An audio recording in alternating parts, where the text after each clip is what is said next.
আসসালামু আলাইকুম ওয়া রাহমাতুল্লাহি ওয়া বারাকাতুহু। শেষ জামানায় কি হতে যাচ্ছে? নাম্বার ১, ইমাম মাহদী আলাইহিস সালাতু ওয়াস সালাম আগমন করবেন। নাম্বার ২, দাজ্জালের আগমন হবে। নাম্বার ৩, ঈসা আলাইহিস সালাতু ওয়াস সালাম পুনরাগমন হবে। নাম্বার ৪, ইয়াজুজ মাজুজ বের হবে। নাম্বার ৫, সূর্য পশ্চিম দিক থেকে উঠবে।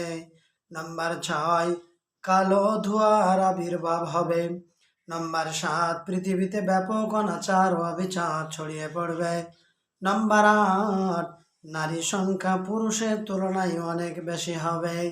চিন্তা করে দেখুন, এই ৮টা কাজের পরে আল্লাহ পাক রব্বুল আলামিন কিয়ামতের বাসী কুন ফায়াকুন শব্দ দ্বারাই হযরত মিকাঈল আলাইহিস সালাতু ওয়াস সালামকে বলবেন হুকুম।